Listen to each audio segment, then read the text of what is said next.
Aaron, on était en train de coucher ensemble!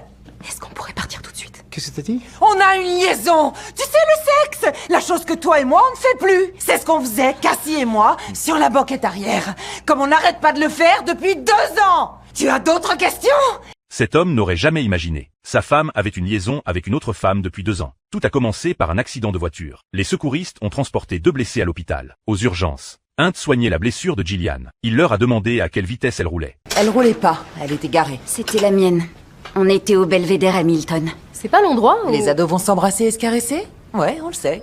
J'allais dire où démarre le sentier de randonnée. Cass a expliqué qu'elles étaient toujours trop occupées. Elles n'avaient presque jamais de temps seul. Alors elle s'était donné rendez-vous pour déjeuner. Et par déjeuner, je veux dire, faire autre chose si vous voyez de quoi je parle. Gillian a expliqué au médecin ce qui s'était passé. Elles étaient tellement absorbées l'une par l'autre. Quelqu'un a accidentellement tiré le frein à main. La voiture a dévalé la pente. Sa tête a heurté la portière. Hunt lui a conseillé de faire un scanner. À ce moment, le téléphone de Gillian a sonné. Elle allait prendre son portable dans son sac. Elle a soudain aperçu son mari. Fermez le rideau, s'il vous plaît. Fermez-le.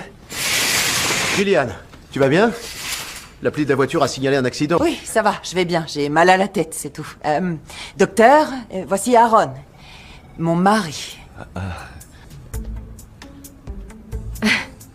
Ravi de vous rencontrer. L'homme s'est plaint que Cass était trop collante. Elle demandait toujours à Gillian de la conduire partout. Il voulait même engager un avocat pour poursuivre Cass. Gillian a dit que ça n'avait rien à voir avec elle. L'atmosphère est devenue tendue. Hunt l'a vite emmenée faire le scanner. Après l'examen, Gillian a été ramenée aux urgences. Les résultats montraient que tout était normal, mais sa tête lui faisait encore très mal. Le mari a alors remarqué quelque chose d'étrange. L'emplacement de la blessure ne correspondait pas à sa description. Il soupçonnait que c'était Gillian qui l'avait heurté. Il a dit qu'il ne laisserait plus Cass conduire leur voiture. Les accusations incessantes du mari ont fait craquer Gillian. Elle a avoué directement sa relation avec Cass.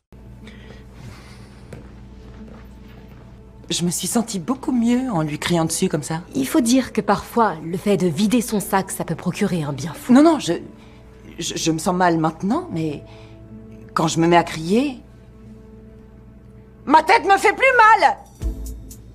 Vraiment?